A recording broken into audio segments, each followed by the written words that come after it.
Hello. Really? Really? Really? Really, really? Really, really, really? Really? There's the screen. Yes, dude, that's good stuff at the beginning. Good stuff at the beginning. So what's happening, everybody? What's happening? Welcome back to another stream here on twitch.tv/BrownRemix. Today is going to be a bit of a thing. About to be a bit of like a code and bit session. So if you don't know, you can actually play Nintendo Wii or Gamecube games on an Xbox Series S or X or One or whatever. If you try it on Xbox One, it's shit. I've tried it on Xbox One and it was terrible. But since I have this brand new console, it's running smoothly. I've tried it.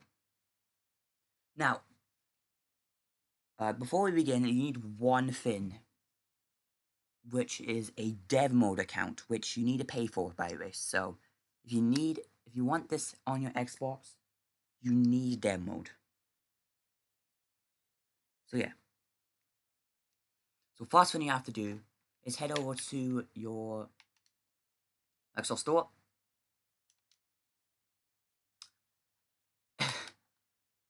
If it actually loads, that's the complete opposite way. There it is. So go to the good old fashioned Microsoft Store. Type in this dev, and you should find this application, which is called Xbox Dev Mode. Download that, and just do the steps that's on the screen. When you did that, you're ready to go. So you can use that way to access dev mode, or use the quick way, which I use most of the time, which is go over here, settings, go to system info. Why cannot speak today?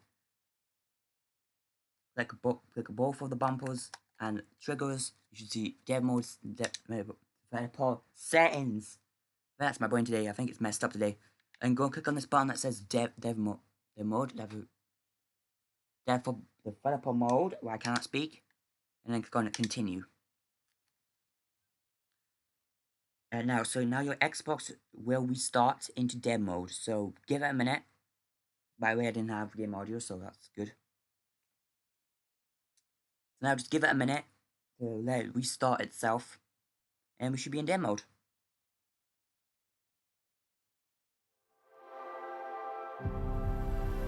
Oh Jesus Christ! I forgot how loud my Xbox is. Sorry about that. If you got an earwig from that. God damn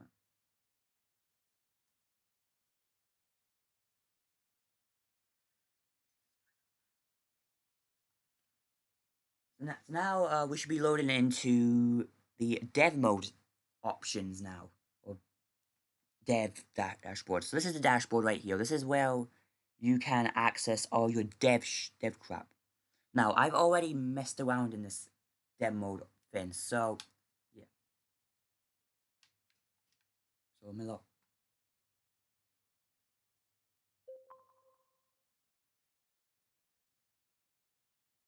Yes, it's my mom's email. Don't want to say anything about it. Okay, just don't. Anyway, so here we are on the dev mode settings. Now, you see right here, it's remote access little area.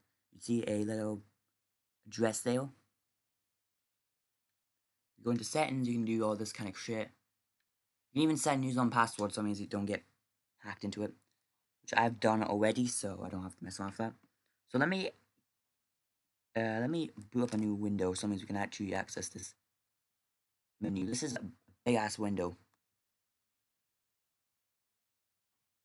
It's a little bit small, so it means I can actually, you guys can actually see it.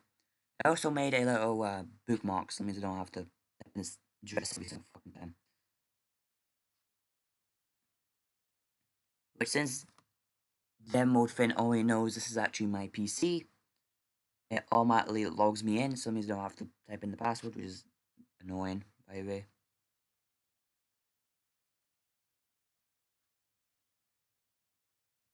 So let me show you guys what's on the demo the little demo address you actually get down there.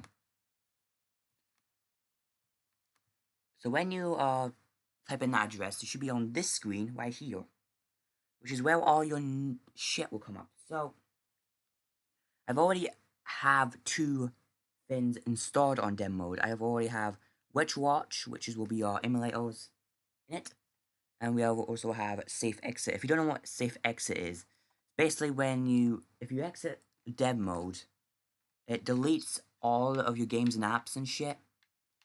You have to go to here. You have to untick that little option, and then you can press OK.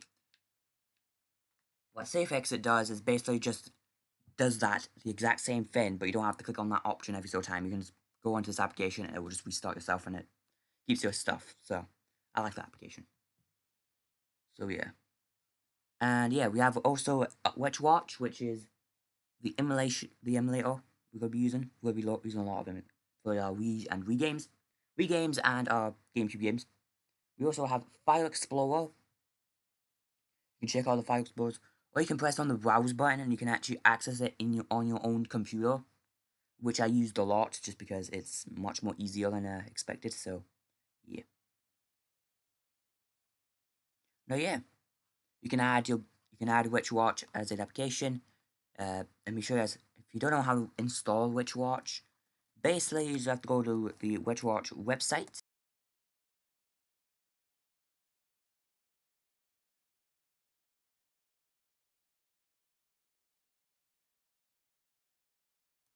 I'll give my PC a bit of a minute, but yeah, if you go to the Witch Watch website and click on Get Witch Watch,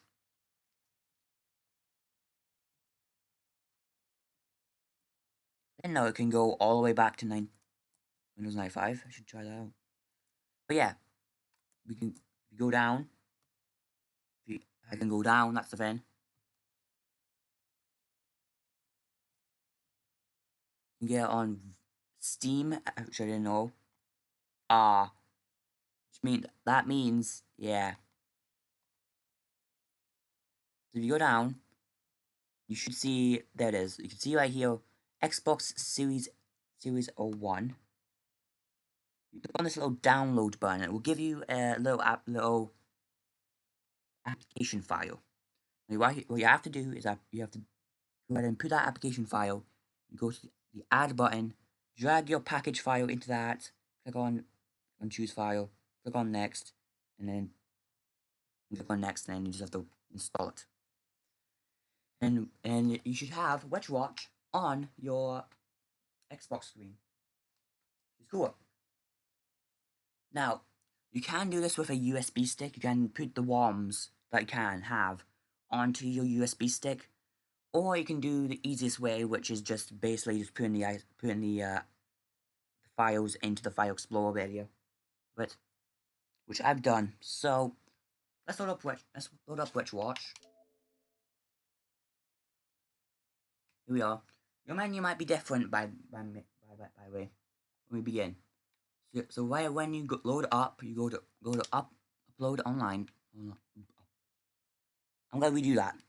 Online uploader data, and go to update access profiles, then processors, and core info files. That's the only thing you need.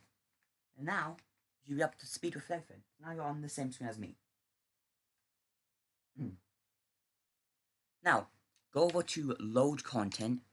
Go and find your ISOs. So I have like a crap ton of ISOs for this.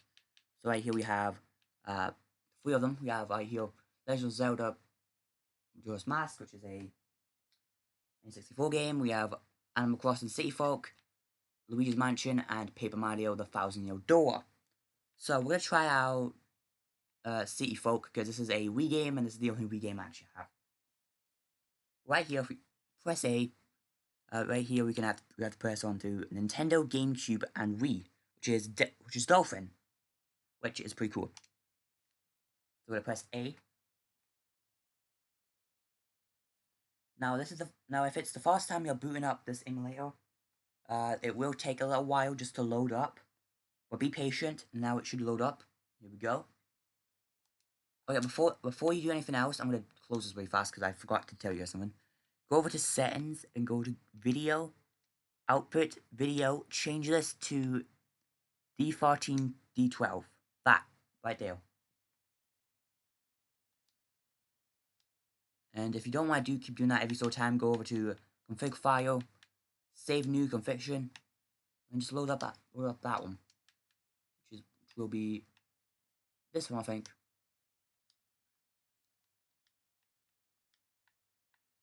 Okay, by the way, if this happens, this little weird looking glitch, just go into a window and go into here and just do that. There we go.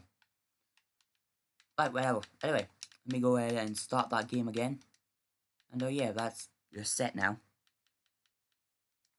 The controls might be a bit of a strange thing. So, since this is an Xbox One controller, you're going to be having an issue with Wii games. So, what you have to do is when you're going into this option, make sure to do both your button. Let's go into your menu.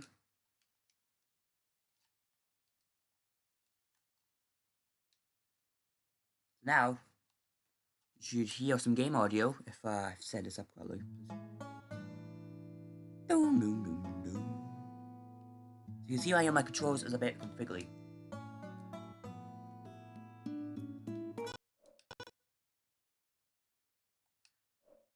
Okay, I think I forgot to do something. Give me a second.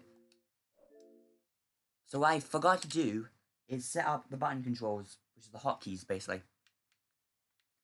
So if you go over down to settings, if you go to input, hotkeys, and go to menu toggle controller combo, pick up any of these ones, which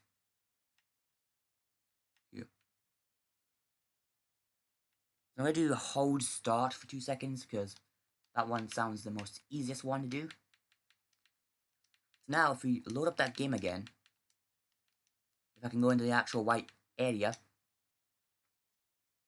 now if I hold start for 2 seconds, we should be in the actual like quick menu, which is something we'll be needing. If it loads, then there we go.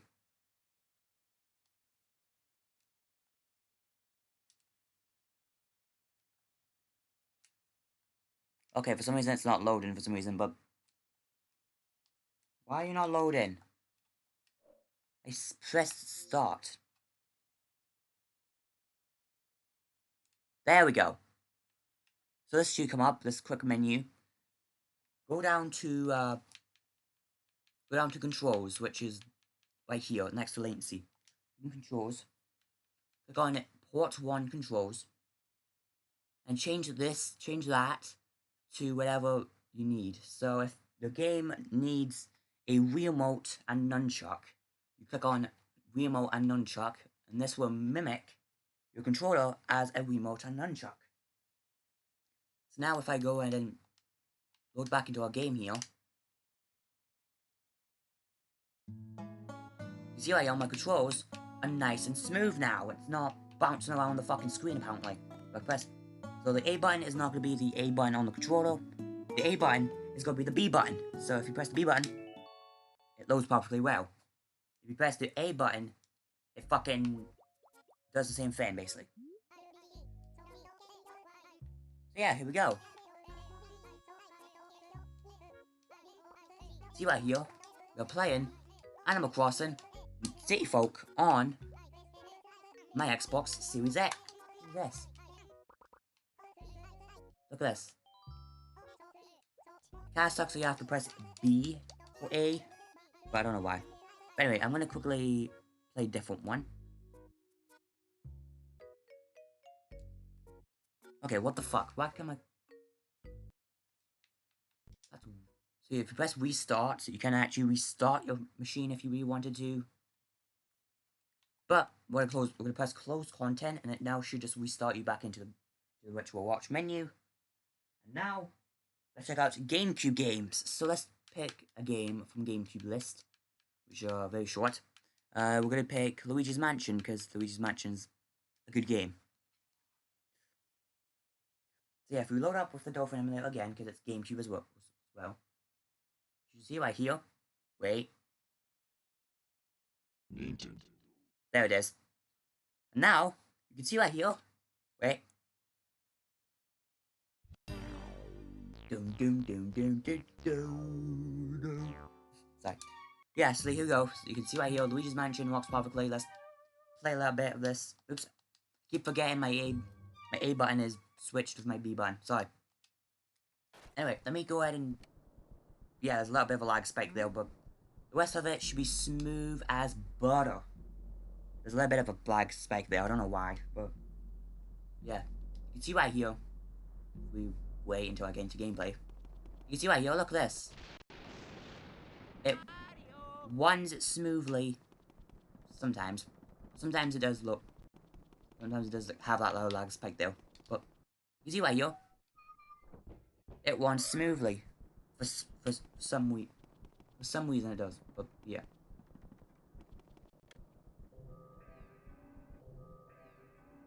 There we go, there's Luigi's Mansion.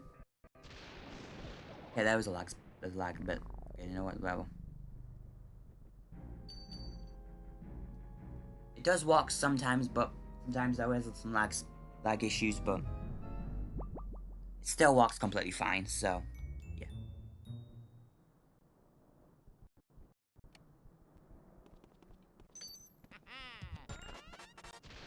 Oh yeah! Nice. Alright, let me get out of here. But there we go. A bit of a little short stream for a little bit. But in about 2 hours time I'll be back with some more Persona 5 Strikers, by the way. But yeah. This is a very short stream just talking about this stuff from dev mode. Now if you do want to get access to dev mode, you have to pay for it, because you need to pay for it, which kinda sucks sometimes, but you need to, and yeah.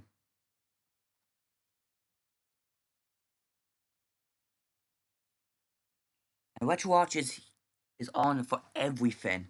RetroArch is actually available on every single platform you've ever seen in your entire life.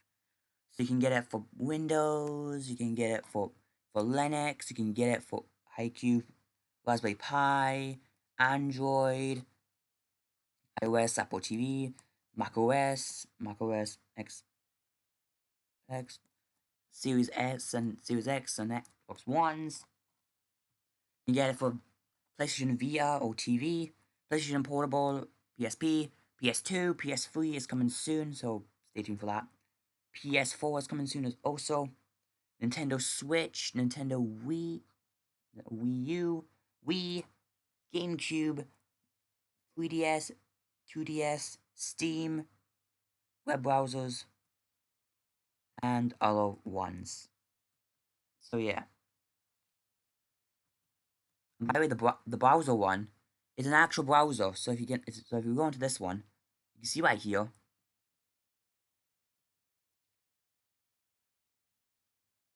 So if we run this, let me see if this will work completely fine. It probably won't, but yeah, there's like a portable version on here. There's an online version of this. If you want to try it out and you don't have to want to install it, you can do that. Anyway, everyone, I think we're pretty much done for this stream. This was a quick little stream saying, hey, this was RetroArch. This is one of the applications I'll be using for a very long time for emulating games. So if I'm doing like a Paper Mario 1000-Year Door video series on here on YouTube or Twitch, I'll be using RetroArch on my Xbox Series S, so because it's smooth like butter and gamma no cover. It's a BTS song. Anyway, yeah. So yeah, if you want to get this, just pay for it. It's not that pricey. I paid like £15 for this, which I fucking loved. This is a good game. Good game. You fucking bet. Okay, for some reason it's this is the November 24th, 2021 version. I don't know why. But yeah, if you don't know what to say, I'm gonna show you guys what the safe exit then before I actually end off. Basically, the safe exit is just has this little option. Go away. And now it should start restarting your Xbox into retail mode, which is basically normal Xbox mode. You can play your games and all that shit. And yeah, but and also by the way, the device portal will close down just because dev mode is not activated anymore. So yeah. And now we should be restarting back into retail mode, which is normal Xbox mode.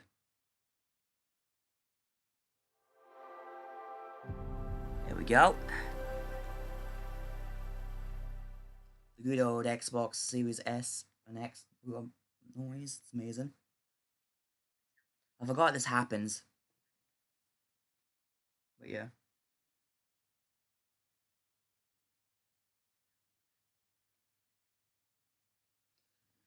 And I should load back into it. Anyway, I'm going to end off today's stream here. Thank you guys so much for joining us, everyone. I hope you very much have enjoyed. If you have enjoyed, please do hit that like button and subscribe. It would be fantastic. Press that bell icon so I'm going to notify when any videos on this channel. I'm going to upload this as a VOD over on the VOD's channel. Anyway, thank you very much for watching, and I hope you see you guys next time. Alright?